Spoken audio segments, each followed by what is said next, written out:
Hello and welcome to RTM News. My name is Emmy Akura Adaa. We'll be taking a look at the stories coming in our news for tonight, starting in South Africa. Malema denies a VBS slush fund. Julius Malema has rubbished allegations that he used the money siphoned off from VBS Mutual Bank to fund his lavish lifestyle. An article published on electronic printer publication Daily Maverick alleges that in July 2018, the EFF leader used the bank card of Mahuna Investment to bankroll 900,000 rand of clothing items and lodges. The article says Malema spent 27,000 at Gucci and Likong Sportif in Sandton, 30,000 rands at the Durban July, 11,560 at the Hampshire Hotel in Balito, 416,900 rands at the Polokwane Party Venue, Mekete Lodge, and 149 at Nando's in Vryburg. Mahoma is owned by Malema's cousin, Paleng. Still in South Africa, Wits students join protest against violence against women. Hundreds of students dressed in black and purple marched through Wits University campus demanding that the administration act against violence against women. The march at Wits followed a week of marches in Cape Town and other cities. The outcry was sparked by the rape and murder of a 19-year-old Mienene, a female media student at the University of Cape Town. The memorandum read out by outgoing SRC President Sisanda demanded that the university increase the security visibility, have increased the lighting on campus, make safety kits available at Wits Clinic, give self-defense equipment like pepper spray to students every month, and offer free self-defense classes to students. Still in South Africa, Eskom cannot survive without state support, says Jabo Mabuza.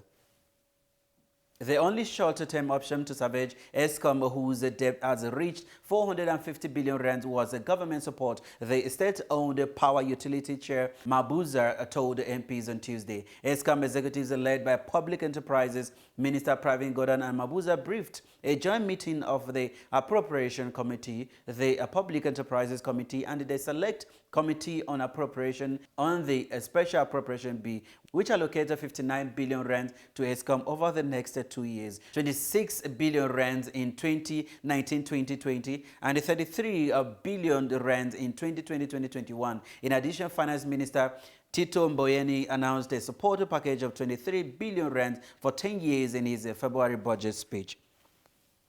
Taking a look at the last story coming in this segment, Magashule, undocumented foreigners and those who commit crime in South Africa must actually be dealt with. While migration is a global phenomenon, action must be taken against undocumented foreigners, and those who commit crime in South Africa must be deported. According to the ANC Secretary General, Ez Magashule told the journalist ahead of his trip to Zimbabwe that the party's top six discussed the ongoing violence on Monday and felt decisive action should be taken against those who committed crime. We must deal with undocumented foreigners. They must be documented, and those who continue doing acts of crime, things not meant to be done in the country they don't belong to, must actually be dealt with, say Magashule. After the short break, we will continue in the rest of Africa. Stay tuned. Programs education and entertainment for spiritual messages uplifting your soul. We are here.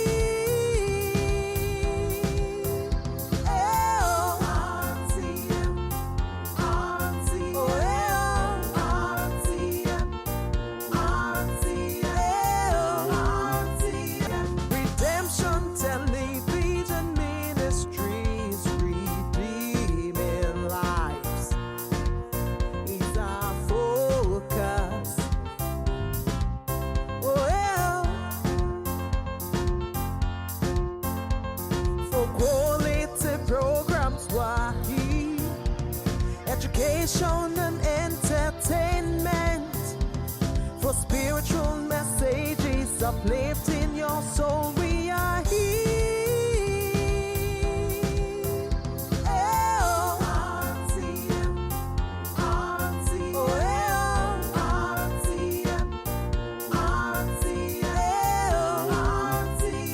Redemption Television Ministries, redeeming lives is our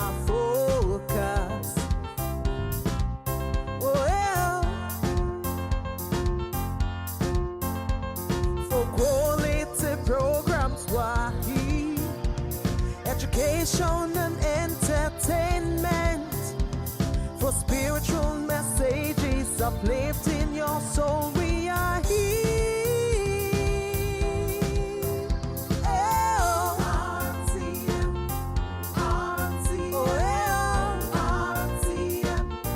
RTM, Redemption Television. Welcome back. You're still watching RTM News. Child faces one of the largest education crises in Africa. The Central African Republic is facing one of the largest education crises in Africa. Young refugee Gothia Seme is finally back in school with the help of the United Nations High Commissioner for Refugees. Education is the key to life. Without an education, I can't live in peace. Losing 5 years of schooling has taken me so many steps back, Semi said, but the lack of funds may jeopardize the education of these young ones. David Yakuma is principal for the Central African Republic High School. Children were forced to flee, leave their studies, run to the bush, run to wherever they could. And they have lost years, years at home, years in the bush, years in exile without being able to study, Yakuma said. Stating this segment, Rwanda agrees to shelter 500 African migrants stranded in Libya. Rwanda will take in refugees and asylum seekers trapped in Libya under an agreement signed with the United Nations and African Union. The agreement signed Tuesday comes after repeated allegations of dire conditions for migrants in Libya's detention centers, including routine abuse, lack of medical care, and insufficient food. The United Nations has said its own center for migrants and refugees in Tripoli is becoming dangerously overcrowded as it is a center for evacuees in Niger. Evacuation flights to Rwanda are expected to begin in coming weeks. Still in this segment, African Union welcomes Sudan civilian cabinet lifts suspension. The African Union on Friday lifted a suspension it had placed on the Sudan following the establishment of a civilian-led government in the Eastern African nation. Sudan's membership was suspended in June following the violent dispersal of a main protest site in the Sudanese capital of Khartoum, during which opposition medics said dozens of people were killed, and amidst a standoff between ruling military men and civilian opposition. But after the military and the civilian parties and protest groups signed a 3-year power sharing deal in August, Sudan named Abdallah Hamdok as the Prime Minister. And in the last story coming in this segment, Kenya church banned politician from fundraiser MP wanted over Braille. Police in Kenya have declared a sitting lawmaker wanted for his role in fracas at a church service over the weekend. Local media reported that security heads in the central Muranga County were looking to arrest Kiharu MP Ndingi Nyoro. An official of the county's criminal investigation outfit urged the MP to surrender in his own interest. Julius Rutero is quoted to have said, anyone who sees him should tell him to surrender because he can run but he cannot hide. Police also added that a number of officials' complainants had been fired against the MP over the incident. After the short break, we'll continue in Africa and Nigeria. Stay tuned. Programs were here, education and entertainment, for spiritual messages uplifting your soul. We are here.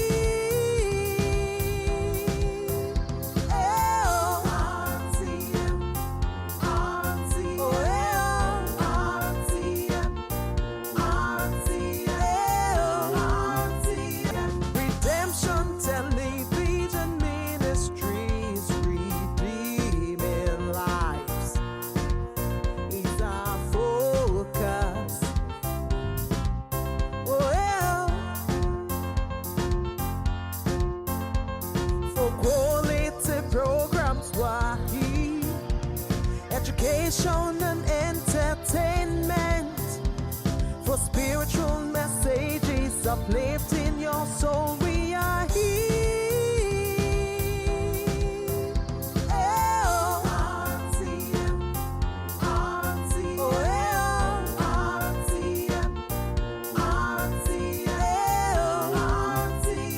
Redemption Television Ministries, redeeming lives is our focus.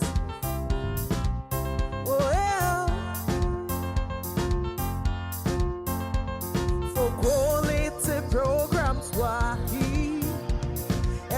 education and entertainment, for spiritual messages uplifting your soul. We are here. RTM, RTM, RTM, Redemption Television. Thank you so much for staying with us. Tribunal nullifies Adaa election, declares Olujimi winner in Ekiti State. The National Assembly Election Petition Tribunal sitting in Ado-Ekiti yesterday nullified the election of the chairman, Senate Committee on Media and Public Affairs, Senator Dayo Adaa of the All Progressive Congress in the February 23rd election. The three-member tribunal chaired by Justice Danladi Adek in an unanimous decision declared the former Senate Minority Leader, Senator Biodun Olujimi of the People's Democratic Party, as the winner of the election in Ekiti South Senatorial District. In the judgment, the tribunal nullified elections in some polling units which left Olujimi polling 54,894 votes to defeat Adaa, who scored 52,243 votes. Still in Nigeria, APC repaid my sacrifices with evil, says Okorocha.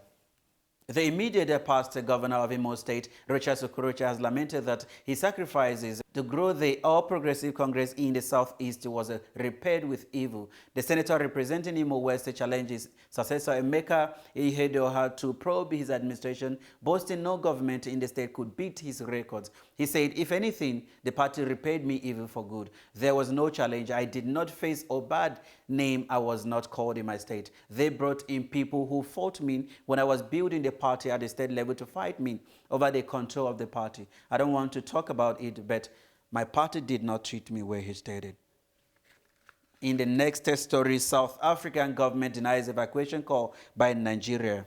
State Security Minister Yanda Jodo denied that the Nigerian government was evacuating its citizens from South Africa following a wave of attacks on foreigners and their businesses in Johannesburg, Pretoria, and other cities and towns. There is no government call by the Nigerian government to evacuate its citizens, she said. What has happened here, and this is through discussion at a diplomatic mission level, is it that a private citizen who owns an airline has offered to evacuate Nigerians from South Africa, and obviously there are immigration rules that go with that. It is a process that will have to go through normal channels, but there is no call by the Nigerian government to evacuate its citizens. Taking a look at the last story coming in this segment, 3 killed as police despises shared protesters. It was gathered that about 100 members of the group had gathered at Hayam Damani Junction along Nandi Azikiwe bypass in Kaduna, where they were to proceed on the procession. Members of the IMN came out at about 6 a.m. ostensibly to beat the police who had earlier vowed to enforce the ban on public procession in Kaduna State. However, half into the procession, it was gathered that a detachment of policemen tried to disperse the gathering, leading to a clash between them and members of the group. It was gathered that at the end of the encounter, 3 members of the group were killed, while about 10 others sustained various degrees of injuries. After the short break, we'll be taking a look at our international stories. Stay tuned. Programs were here, education and entertainment, for spiritual messages uplifting your soul. We are here.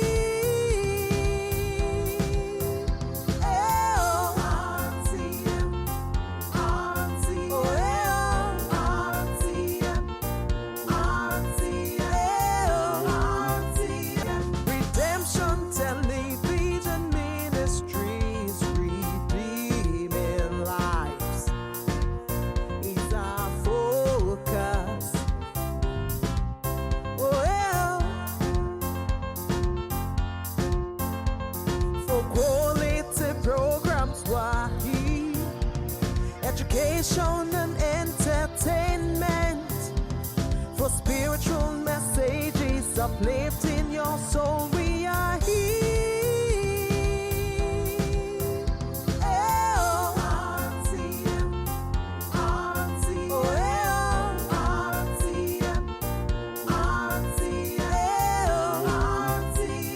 Redemption Television Ministries, redeeming lives is our focus.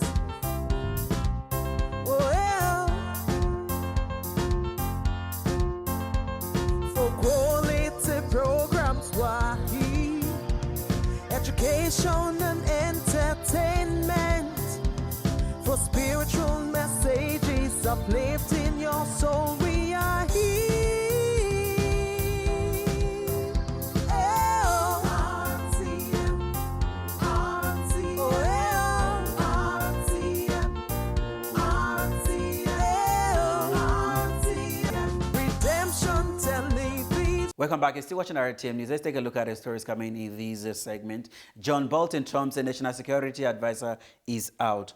U.S. President Donald Trump has announced he fired his Hawkins national security advisor, John Bolton, saying he disagreed strongly with him. I asked John for his resignation, which was given to me this morning, Mr. Trump tweeted, adding he will appoint a replacement next week. But Mr. Bolton insisted he had quit and vowed to have his say in due course. He had disagreed with the president on a number of foreign policies challenges from Afghanistan to Iran. Mr. Bolton, who had served since April 2018, was Mr. Trump's third national security advisor after Michael Flynn and H.R. McMaster. Staying in this segment, Iraq stampede kills 31 at a Surah commemoration in Kabbalah.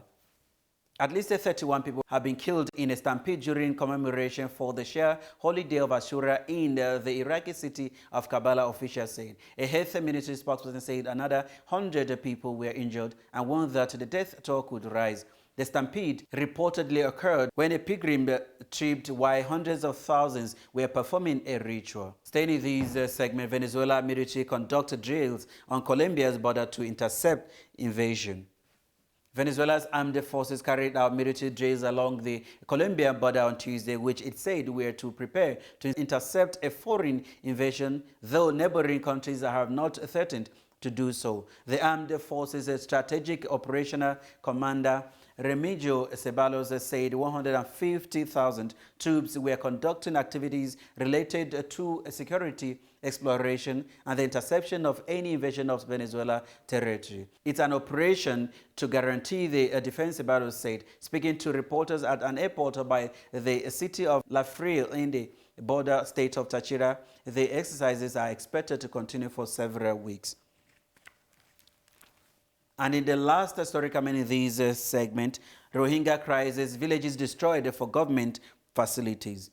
Entire Muslim Rohingya villages in Myanmar have been demolished and replaced by police barracks, government buildings, and refugee relocation camps, the BBC has found. On a government tour, the BBC saw 4 locations where secure facilities are being built on what satellite images show were once Rohingya settlements. Officials denied the building on top of the villages in Rakhine State. In 2017, more than 700,000 Rohingya fled Myanmar during a military operation. The UN has described it as textbook ethnic cleansing. Myanmar, also called Burma, has denied large-scale killings by its forces.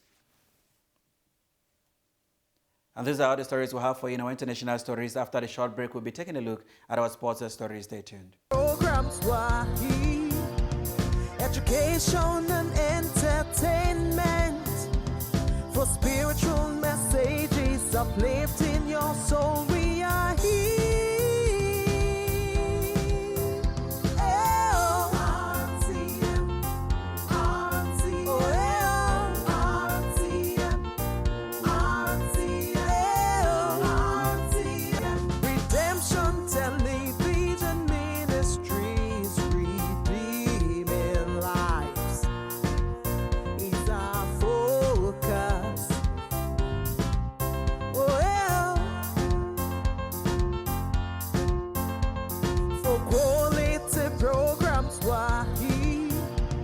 Education and entertainment, for spiritual messages uplifting your soul. We are here.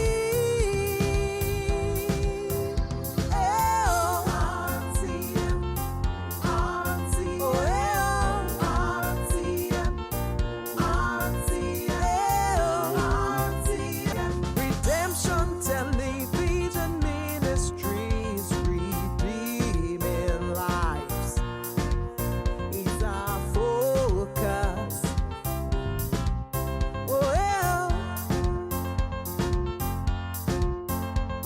For quality programs were here, education and entertainment, For spiritual messages uplifting your soul, we are here.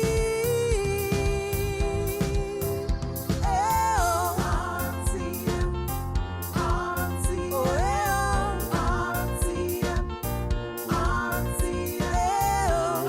RTM, Redemption Television. You're still watching RTM News. Let's take a look at the stories coming in our Euro 2020 qualifiers for tonight. And starting with the first story, Ronaldo scores a 4 in Portugal win. Cristiano Ronaldo scored 4 goals as Portugal beat Lithuania in Euro 2020 qualifying. The Juventus forward has now scored 93 international goals, 16 behind Iran legend Ali Daei world record. He scored an early penalty before titles equalized. Ronaldo's 20-yard shot went in off for the head of Lithuania goalkeeper Ernesto Sertos, and he scored 2 more from Bernardo Silva passes before William Carvalho injury time 5th. Staying in the Euro 2020 qualifiers, England recovered from early Kosovo shock to win.